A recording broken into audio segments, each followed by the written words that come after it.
From the Cronkite studios in downtown Phoenix, this is Cronkite News. Good evening and welcome to this special edition of Cronkite News on Arizona PBS. I'm Drake Dunaway. Cronkite News is the only organization in the state with a dedicated Washington D.C. bureau. Tonight, a look at some of the key issues for Arizona and the nation's capital. It's a long way to go to make a point, but a handful of Navajo protesters took the trip to New York City to oppose a plan that could keep the coal-fired Navajo generating station open. Cronkite News reporter Ian Solomon has the story from New York.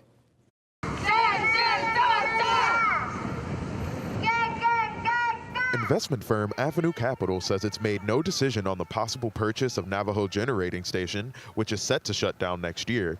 But that didn't stop Navajo Nation activists from traveling to New York today to protest the plan. In doing so, he would be standing in the way of our plans and our efforts to try to transition the NGS site and the NGS plant to a renewable energy generation site. Nicole Horseherder led a handful of protesters who say anything that keeps the coal-fired power plant in operation will continue polluting the air, while robbing the region of a chance to pursue clean energy. They're polluting the air and they're using our water. We're going left without no water in the future for our young kids. Many worry that closing the power plant and the affiliated Kayenta coal mine will worsen the already dire unemployment rate on the Navajo and Hopi reservations. Nicholas Ashley says that may be true, but there's more at stake. Compared to the entire nation as a whole, it's only a fraction, and they're sacrificing that little bit of money for the entire life of our Navajo people back home.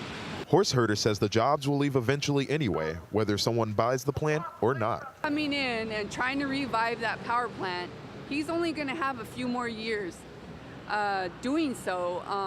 Might make a profit, but in the long run, we're going to be in this exact same place again.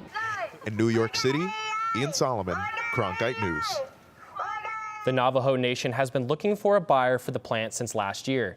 That's when the current owner, the Salt River Project, said the coal plant was no longer economically viable. The Navajo Nation office in Washington did not respond to a call seeking comment today, and Avenue Capital said it would have no comment on the plant or the protest. With just 2 months until the midterm elections, the Latino voting rights group Mi Familia Vota is kicking up its outreach. That's after polls say politicians and party organizations may be neglecting this demographic. Reporter Lillian Donahue in our Washington, D.C. bureau tells us more about the problem and how advocates hope to address it. Recent poll data by the National Association of Latino Elected and Appointed Officials shows that almost 60% of all Latino registered voters have not been contacted by a political party or campaign. Now organizations are doing their outreach on their own. We know that we cannot count on the candidates and the campaigns and the politicians to get out the Latino vote.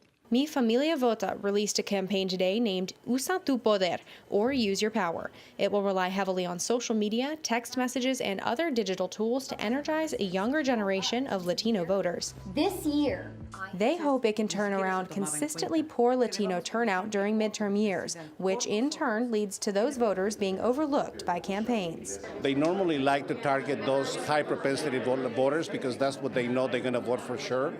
And low propensity voters, which happen to tend to be Latinos, they don't do that. Cesar Martinez, who worked with several political campaigns, including the late Senator John McCain's, says it's up to the voters to show up and spark interest for their community. The one that votes is the one that holds the power. So at the end of the day, if you don't participate, you cannot expect things to change. The key to change, they say, are millennials, who make up the largest Latino age group and who are adding nearly 800,000 eligible voters each year, according to the Pew Research Center. And the youth have in their hands the future of our community and the future of democracy. In Washington, Lillian Donahue, Cronkite News. Monteroso says he's encouraged by what he sees as increased interest by Latino voters in Arizona, and as a result of campaigns like this one, he expects the state to be on the forefront of change and Latino voter turnout this year. The opioid epidemic, water resources, schools, native languages. The list of issues afflicting tribal communities is long, and tribal leaders were in Washington today asking for help with some of those problems. Imani Stevens is in our Washington bureau with details on the National Congress of American Indians Tribal Unity Impact Days. Tribal leaders came from across the country to meet with and in some cases challenge their elected officials about problems facing Native Americans. And the Arizona officials I spoke with agreed that there are many challenges in Indian country.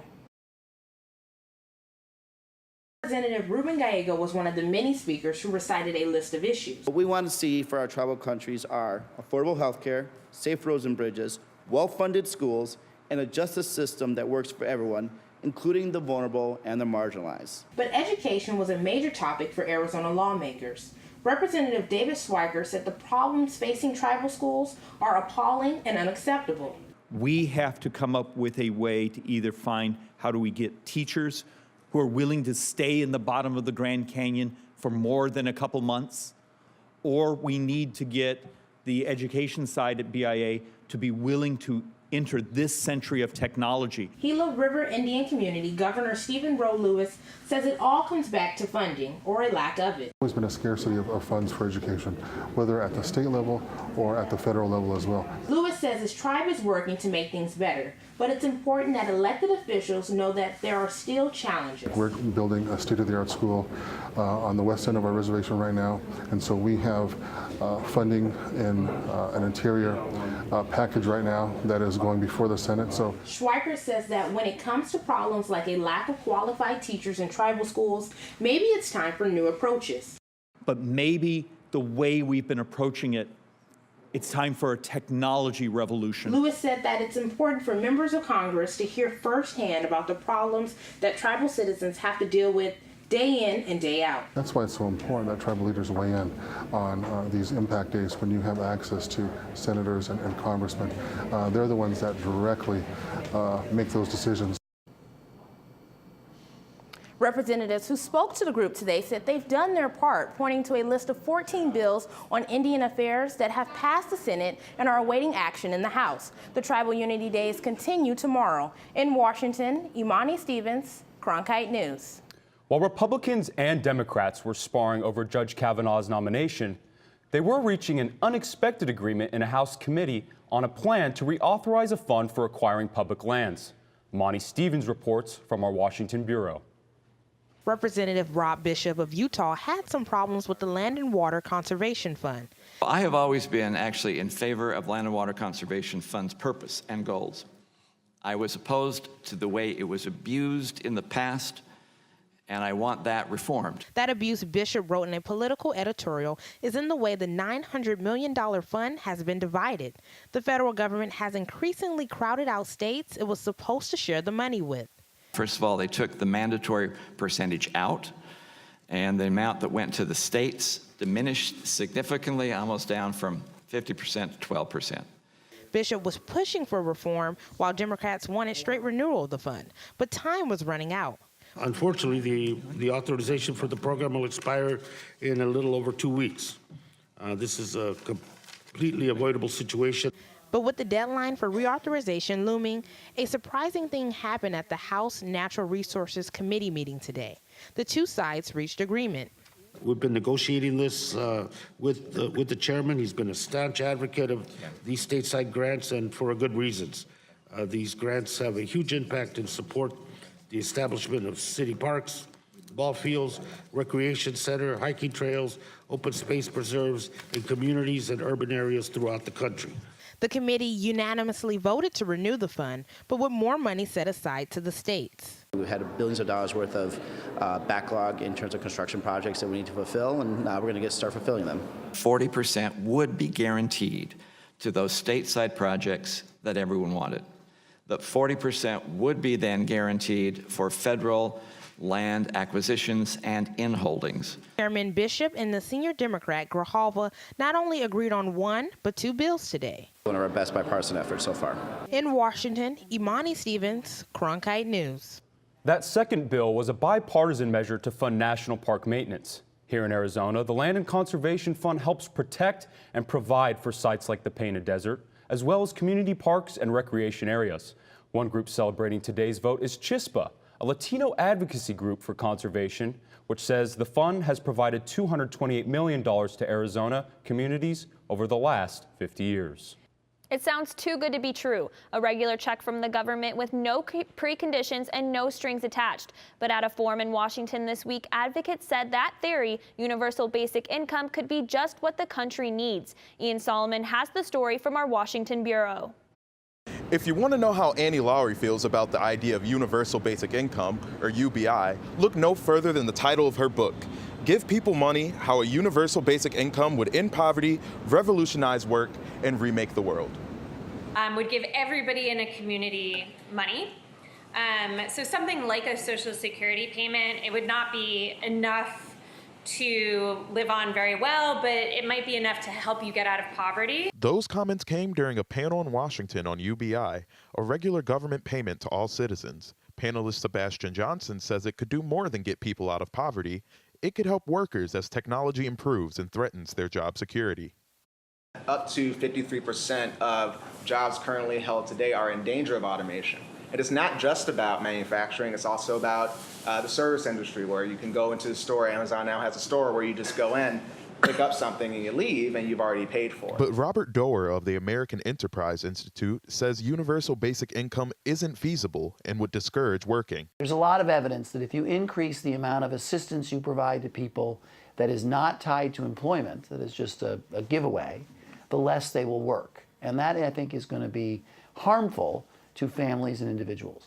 Johnson disagrees. He says people want to work, and UBI could free them to do work that's meaningful. I think what people want is work that they can derive meaning from, that they can support themselves on, but also where they see some path toward actualization. And a UBI can be a really powerful tool in creating that economy. The panelists say that while a UBI would not solve all problems surrounding poverty, it could be a great start. In Washington, D.C., Ian Solomon, Cronkite News. Nearly 3 weeks since Arizona lost its senior senator, the memories of John McCain are still echoing through our nation's politics. Cronkite News Washington Bureau reporter Amani Stephen talks about the one image of McCain that's making a lasting impact. Images of the late Senator John McCain lying in state went around the world. But at the National Portrait Gallery, there is another image of John McCain, standing tall in the Senate. Timeless values that John McCain embodied during his life and his career, his commitment to public service and personal integrity, and the composition just seems to reinforce that. Ann Schumert, who is the senior curator of photographs, says that was one of the reasons why this photo was chosen. It's because of the late senator in his natural environment. It situates John McCain in his role as a senator by picturing him along the exterior colonnade of the Senate Russell office building. Steve Pike captured this image of the late senator.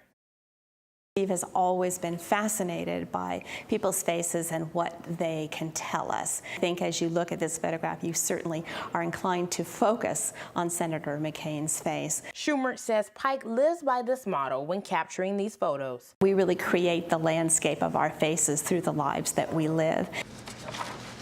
And visitors of the gallery are paying their respects by writing in the comment book. Basically addressing their comments directly to Senator McCain and thanking him for his service. And you see that repeated throughout the comments in the book. But some are more personal, how they've been touched in some way by Senator McCain's life. Ability to disagree respectfully across the table. An ability that for now is captured in the photograph.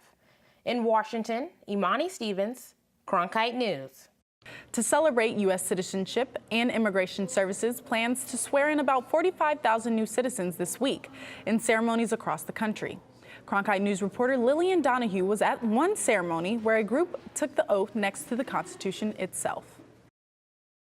Today, you become part of We the People. For 364 days out of the year, the Constitution sits in this room of the National Archives, preserved under glass and dim lights to protect the fragile document. But for one day out of the year, the quiet room comes to life as people from around the world become citizens, swearing their loyalty to the U.S. in front of the Constitution. It took me like 5 years to become a citizen. I was very lucky since the moment I just put my feet in this country. It also took 5 years for Tamar Lalua, who immigrated to the United States from Georgia, to gain citizenship. She says it's more important now than ever to show immigrants who are proud to be United States citizens. There is so much debate going on over immigration. I think it's important to show that this is what this country is made of. This is why this country is so strong, because it's diverse. It has so many people from so many different backgrounds and nationalities, all under one roof. Today, 31 people from 25 nations around the world took the oath of citizenship. During the ceremony, former U.S. Ambassador to Japan, Caroline Kennedy, challenged not just the new citizens, but all Americans to uphold the ideals of her late father, John F. Kennedy, and his passion for patriotic service. Every citizen, no matter how old or how young, how long you've been here or when your ancestors came, needs to help create a better America. In Washington, Lillian Donahue, Cronkite News. As part of that week of ceremonies, naturalization ceremonies are also planned this week in Maricopa and Santa Cruz counties. Many congressional leaders have already proposed multiple solutions in the immigration debate, like more funding and building the border wall. Cronkite News reporter Charlene Santiago tells us how Arizona representatives are pushing their goals for reform in the nation's capital. Come with my Border Patrol agents in Arizona. That wake-up call on immigration came recently from Arizona Congressman Andy Biggs and other House Republicans. This is necessary. I need everybody's support for this bill. Biggs introduced a bill in August that would create a fund to complete the border wall. We got to fight the establishment who doesn't want to see a wall built. They don't want to see internal laws enforced. And he's not alone. Common sense immigration reform. Pinal County Sheriff Mark Lamb supports legal migration, but as a sheriff, he says he has to worry about his county's security. We're all dealing with drugs coming into our communities, human trafficking. This doesn't stop at Arizona. 40% of all illegal drugs do come through our Arizona border. We take this very serious as Arizona sheriffs. But Sarah Pierce, an analyst with the Migration Policy Institute, says not all immigration is a threat. Well, I think it's a mistake to paint immigration as a security threat and an economic threat to the United States. There's broad agreement that immigration, especially well-managed legal migration, is beneficial to the U.S. economy, the U.S. society, and really our country as a whole. Arizona Representative Raul Grijalva agrees and says the best answer to border security is not more walls, but better gates in the walls we already have. Grijalva says we should shift towards modernizing our port of entry instead of, quote, pontificating over a ridiculous, divisive, and expensive border wall. We still have to build the wall. We still have to enforce. In the meantime, Biggs' bill called the Fund and Complete the Border Wall Act faces an uphill climb, having been assigned to 7 committees in the House. And you talk about the human cause, and then you'll understand why a wall needs to be built. In Washington, Charlene Santiago, Cronkite News. Honor Flight Arizona brings veterans who fought in the World War II and the Korean War to the nation's capital to thank them for their service. Cronkite News reporter Imani Stevens met some of these veterans who went to pay their respects. For many of the veterans on this honor flight that came to see the memorials to their service, this trip to Washington has been a long time coming. To get to come on the honor flight, I've been waiting 15 years to get to, and put my application in 2 years ago, and finally here I am. The Arizona veterans were smiling and happy as they arrived at the World War II Memorial, just one stop on their tour of the monuments. You read about it, that don't mean the same when you read about it. You know, you got to see it. And this is hands-on history right here. But the emotion slowly shifted. At the sight of waving American flags and the sounds of the flowing water, a mood of quiet and somber reflection soon set in. I'm just amazed how peaceful it is to be here among the veterans that gave so much. Time has passed, but the memories have stayed with these veterans. Only memories. some of them not good. Memories are hard. And this represents what they did, freedom. And it's our freedom that we have, that these men fought and lost their lives for, is why we have what we have now. Stepping on these grounds at the memorials here in D.C. were part of the healing process, to think about the friends that made it back home and the ones who didn't. I lost a lot of friends in Korea, and it's very difficult when a friend right next to you gets killed. It's a memory that will never fade. Georg Stegmeyer looks around the memorial. He says the real heroes aren't here, but at the nearby Arlington National Cemetery. But I just thought, how many people had bled on that dirt for us to get here that day, and now here back again today. This is not Stegmeyer's first trip to Washington, but seeing these memorials make this trip different. There's so much. You know, it's like standing at the edge of the Grand Canyon trying to see it all at one time the first time. It's impossible, you know? And so I would give anything to be able to come back and do it again. Like most of the veterans on this trip, he speaks of his service simply saying it was a part of a larger cause. They thank us for being here. No, we did it for them. We did it for you. In Washington, Imani Stevens, Cronkite News. Meanwhile, a rise in human trafficking in Arizona sparked a discussion in a hearing chaired by Arizona Congresswoman Martha McSally today in Washington. As reporter Ian Solomon found out, the problem is growing in Native American communities. At a hearing of a House Homeland Security subcommittee today, lawmakers heard that human trafficking is a problem that's too common and too commonly not discussed. Human trafficking may seem like a problem happening far away from home, but sadly that's not the case. One witness told the House panel that there has been an explosion of trafficking in humans, for work or for sex, since the advent of the internet. Data released earlier this year by the National Human Trafficking Hotline showed that Arizona had a 200% increase in human trafficking cases between 2012 and 2017. And while this puts all citizens in danger, certain populations are at a higher risk.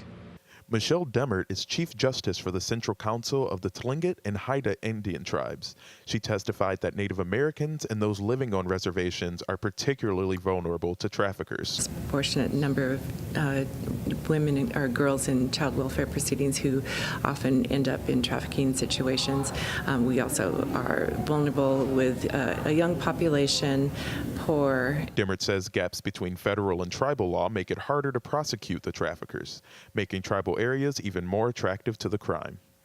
Witnesses told the panel that they are making progress, but that more needs to be done, and that includes working to increase visibility about the crime, a plan McSally echoed. Because human trafficking is happening right here in our backyards, and the victims of the tragic crimes are often hidden in plain sight. In Washington, D.C., Ian Solomon, Cronkite News. Several Arizonans were among those who lit tens of thousands of candles around the Lincoln Memorial last night to remember cancer victims, including Senator John McCain. Reporter Daniel Pearl takes us to the event.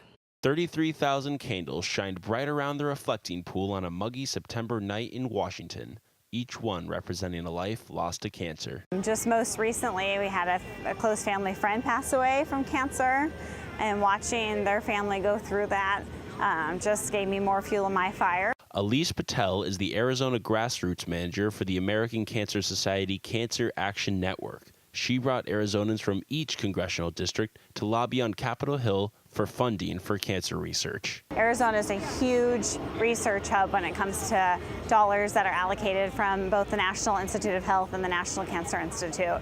And we know research saves lives and is the hope of the future. The 33,000 candles, each placed in a bag, reflected just how many are affected directly or indirectly by cancer. This message was especially poignant for Arizona's Congress members. In light of Senator John McCain's passing, this issue was very real to every office that we walked in today and felt very close to home. Patel said her volunteers didn't think they were ready to talk to elected leaders, but found their voice soon enough. They realized that cancer is a nonpartisan issue. It affects everyone.